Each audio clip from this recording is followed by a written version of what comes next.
Hello everyone, welcome to my study vlog. आप लोगों का स्वागत है मेरे इस नए स्टडी व्लॉग में। आज के इस व्लॉग में मैं पढ़ रही हूँ profit and loss. Profit and loss में 4-5 दिनों से पढ़ रही हूँ। आज मेरा फाइनली प्रॉफिट एंड लॉस ख़त्म होने वाला है। टोटल इसमें 16 लेक्चर थे। मैंने 3 लेक्चर पर डे देखा है और आज मेरा 1-2 क्लास पेंडिंग बच गया था, मतलब 4-5 लेक्चर थे। तो आज मैं सारा देख के ख़त्म करूँगी और इसको कंप्लीट करूँगी। अभी मैं 10 बजे रात की स्टार्ट करती हूँ। अब जब तक होगा 2 बजे तक होगा, 3 बजे तक होगा, मैं इसको कंप्लीट करके सो जाऊँगी। और दिन में भी मैं पढ़ती हूँ, मेरा टू डू लिस्ट भी रहता है, काफ़ी सारे रहते हैं उसमें सब्जेक्ट। और आजकल मैं पज़ल भी पढ़ रही हूँ। पज़ल में फ्लोर बेस्ड पज़ल पढ़ रही हूँ। फ्लोर बेस्ड पज़ल में उसमें भी काफ़ी ट्रिकी क्वेश्चंस होते हैं। वो आरआरबी क्लर्क में आते हैं। अगर आप बैंकिंग की भी साथ में प्रिपरेशन कर रहे हैं तो आपको पता होगा कि रीजनिंग बैंकिंग का हार्ड होता है, तो वो हमें पढ़ना पड़ेगा। अगर मैं सिर्फ एसएससी की प्रिपरेशन कर रही होती तो मैं मैथ्स और इंग्लिश और जीके बस, और रीजनिंग मेरा एसएससी का हो चुका है।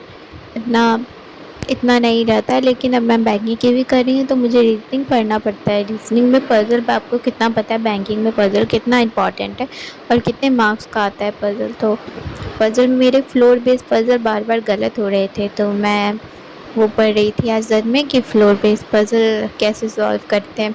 अभी मैं उसको कंप्लीट करूँगी तो फिर मैं उसकी एक मॉक टेस्ट लूँगी, खुद को टेस्ट करने के लिए कि मुझे आया है कि नहीं। तो ये मैं बता रही गगन सर का प्रॉफिट एंड लॉस पढ़ चुकी है। परसेंटेज रेशियो काफ़ी सारे चैप्टर मैंने कर चुके हैं, लेकिन मुझे रिवाइज़ करना पड़ेगा। मुझे ऐसा लग रहा है क्योंकि मैं भूल रही हूँ। तो मैं क्या करूँगी कि अभी इस चैप्टर ख़त्म होने के बाद परसेंटेज रिवाइज़ करूँगी और उसको रिवाइज़ करने के बाद फिर नया चैप्टर स्टार्ट करूँगी।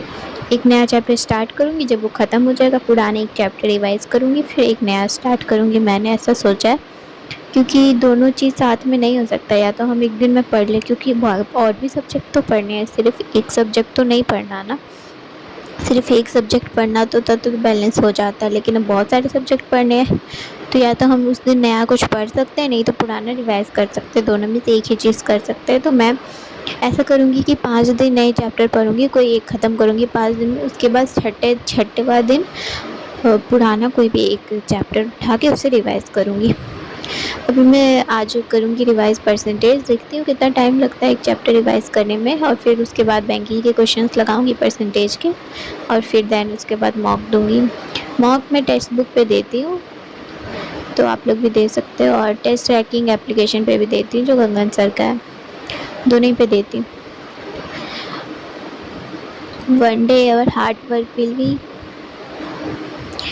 एक दिन हम लोगों का हार्ड वर्क ज़रूर दिखेगा। बस करते रहो, छोटे छोटे स्टेप्स लेते रहेंगे हम अपनी तरफ से। जितना हो सके हम उतना ट्राई करेंगे। और ये मेरी शीट सर ने पहले शीट सॉल्व करवा दी थी, दूसरी शीट भी होने वाली थी, इसके बाद थर्ड शीट थी। 3 शीट थी टोटल प्रॉफिट एंड लॉस में। ये सारा हो जाएगा तो फिर मैं टाइम एंड वर्क स्टार्ट करूँगी। इसके बाद नेक्स्ट कल नहीं स्टार्ट करूँगी टाइम एंड वर्क, कल के बाद स्टार्ट करूँगी, क्योंकि कल मैंने रखा है परसेंटेज रिवाइज़ करने का। परसेंटेज रिवाइज़ करूँगी, रेशियो रिवाइज़ करूँगी, फिर उसके बाद देन वापस से ये जो मैंने अभी पढ़ा है प्रॉफिट एंड लॉस ये रिवाइज़ करूँगी। रिवीजन बहुत ज़रूरी है। रिवीजन हमें बताता है कि हम कितने स्ट्रांग बने। हमने पढ़ा वो कोई उतना इम्पोर्टेंट नहीं है, पढ़ने में टाइम लगता है। एक एक चीज़ मैंने अपने आप में एनालाइज़ की है, जिन जिन लोगों ने अपने खुद में एनालाइज़ किया है प्लीज़ कमेंट में बताना। जब हम किसी चीज़ को पढ़ते हैं तो हमें उसमें बहुत टाइम लगता है। बात मतलब कि मान लो एक चैप्टर पढ़ने में हम लोगों को 6-7 दिन लग गए, ठीक है। फिर उसके बाद जब हम उसको एक बार रिवाइज़ करते हैं तो हमें उसे आधा दिन लगता है। मतलब आप लोगों को 3 दिन लग गया रिवाइज़ करने में। सेकेंड एक बार रिवाइज, फिर उसके बाद सेकंड टाइम फिर जब हम उस चीज़ को रिवाइज़ करते हैं तो हमें 1 या 1.5 दिन लगता है। और फिर हम थर्ड टाइम फिर रिवाइज़ करते हैं तो वो हमारा 1 दिन में हो जाता है रिवाइज़, या फिर कुछ ही घंटों में हो जाता है रिवाइज़। तो मतलब कि जो जिस चीज़ को हम जितना पढ़ते हैं उसकी स्पीड हमारी उतनी ही बढ़ जाती है। मैंने तो खुद में ये चीज़ एनालाइज़ की है। ऐसे टाइम आधा होता जाता है मेरा। ये नहीं कि मुझे दोबारा से पढ़ने में उतना ही टाइम लगे, नहीं, उसका आधा लगता है। ये आप लोगों को बताना कितने लोग अपने आप में ये चीज़ एनालाइज़ किए हैं।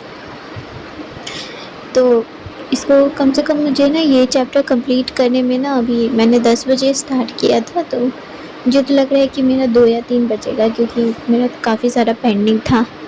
क्योंकि इस मैं क्या बोलते हैं पज़ल पढ़ रही थी, और बाकी मैं जीके के क्लासेस भी देख रही थी, परमार सर की 4.0 के ज्योग्राफी के, तो वो भी पढ़ रही थी डेली, और वो भी पढ़ रही थी, और फिर मॉक टेस्ट भी दे रही थी। तो मैं थोड़ा कम पढ़ रही थी मैथ्स, तो मैथ्स में काफ़ी सारा पेंडिंग हो गया था, तो इसको मैं आज कंप्लीट कर दूँगी। और ये शीट सर की बहुत अच्छी है, मुझे तो लगता है मुझे बुक भी लेने की ज़रूरत नहीं थी, ये काफ़ी बढ़िया है, सब टाइप के क्वेश्चंस में कवर हो पा रहे हैं। सर बैंकिंग के भी क्वेश्चंस करा देते हैं कुछ-कुछ, तो मुझे अच्छा लगता है कि चलो सर ने करा दिया इस टाइप का भी। मैं फिर से अब एक बार बैंकिंग के क्वेश्चंस लगा के देखूँगी कि बनते हैं कि नहीं, क्योंकि देखते हैं डिफरेंस तो होगा ही कुछ न कुछ, बहुत सारा ही डिफरेंस होगा ही। थोड़ा सा लेवल अलग रहता है बैंकिंग के, और इसका लेवल अलग रहता है, बस लेवल का फ़र्क है। नहीं तो अगर कंसेप्ट क्लियर हो गया तो क्वेश्चंस क्यों नहीं बनेंगे। वैसे एसएससी का मैं फ़र्स्ट प्रेफरेंस दे रही हूँ, इसलिए मैं उसका पहले पढ़ रही हूँ। फिर सेकंड प्रेफरेंस में उसका है, तो उसका मैंने क्वेश्चंस ही लगाने हैं। उसका मैंने बस फिर से लेक्चर देके पढ़ना नहीं है बैंकिंग का, बस मैंने पढ़ लिया, बस हो गया। मुझे क्वेश्चन बस लगाने हैं थोड़े बहुत बैंकिंग के। और आरआरबी कलर का एग्ज़ाम है दिसंबर में, जिसका मैंने फॉर्म भरा है, तो मैं उसकी तैयारी कर रही हूँ। उसके प्री एग्ज़ाम में सिर्फ आता है रीज़निंग और मैथ, तो मैं अपने रीज़निंग और मैथ को और ज़्यादा स्ट्रॉन्ग करना चाह रही हूँ 2 मंथ में। उसके बाद मैं जीके और इंग्लिश पे ज़्यादा ध्यान दूँगी। जीके इंग्लिश में पढ़ रही हूँ, जीके में 1 घंटा पढ़ लेती हूँ, और इंग्लिश भी मैं 1 घंटा वोकैब नहीं तो 1 घंटा ग्रामर, दोनों में से एक पार्ट लेके एक दिन में एक पार्ट पढ़ लेती हूँ। 2 घंटा ज़्यादा नहीं दे पा रही हूँ, क्योंकि मुझे अभी मैथ और रीज़निंग पे ज़्यादा ध्यान देना है, क्योंकि वो मेरे आरआरबी में ज़्यादा इम्पॉर्टेंट है, और पहले में क्लियर करना है मुझे, तो बस देख रही हूँ। मेरे सारे एग्ज़ाम के भी पहले अटेम्प्ट हुए हैं। अगर आपको मेरी वीडियो अच्छी लगी तो please like, subscribe and share. अगर आपको बहुत सारी ऐसी वीडियो चाहिए तो प्लीज़ शेयर माई चैनल। अभी तो मैंने चैनल स्टार्ट ही किया है। मेरा मोटिव मेनली ये रहेगा कि मैंने भी यूट्यूब से मुझे मोटिवेशन मिला करने के लिए, तो मैं भी लोगों को मोटिवेट कर पाऊँ, मुझे देख के जो नहीं पढ़ पा रहे वो लोग पढ़ पाएँ। अगर आप लोगों में से काफ़ी लोग ये वीडियो देख रहे हैं, तो आपको पता होगा कि काफ़ी लोग इसलिए देख रहे होंगे कि उनको मोटिवेशन मिल जाए, काफ़ी लोग इसलिए देख रहे होंगे कि पढ़ने का तरीका सबका कैसा होता है, हमें अपने आप को इम्प्रूव कर पाएँ। काफ़ी लोग इसलिए देख रहे होंगे कि वो पढ़ ही नहीं पा रहे हैं, वीडियोज़ देख के उनका भी मन हो जाए पढ़ने का। सबके अपने-अपने साइड से रहते हैं कि मेरा ये रीज़न है, मेरा ये रीज़न है।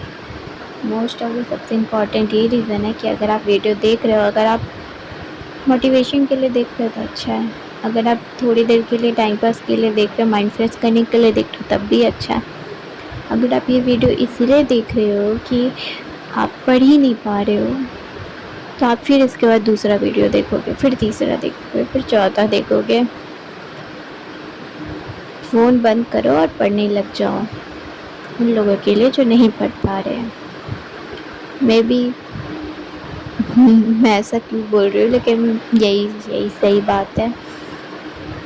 मैंने भी यही चीज़ की है, अपने अप्लाई किया है।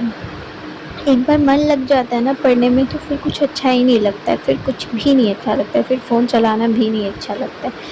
इंस्टा, यूट्यूब कुछ भी नहीं अच्छा लगता है। इसीलिए and thank you for watching everyone.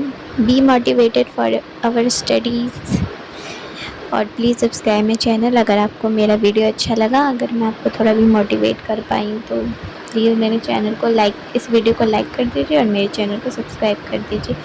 ऐसी और वीडियो चाहिए आपको तो। एंड आप ऐसे ही पढ़ते रहिए अच्छे से, हम भी पढ़ते रहेंगे, ऐसे ही वीडियो डालते रहेंगे। रोज़ रोज़ वीडियो नहीं डाल पा रही हूँ मैं, क्योंकि मुझे भी पढ़ना रहता है, रोज़ रोज़ कैसे वीडियो डालूँ। पहले मैं भी सोची थी कि मैं रोज़ रोज़ वीडियो डालूँगी, लेकिन अब रोज़ रोज़ नहीं डाल पा रही हूँ। And like, subscribe and share.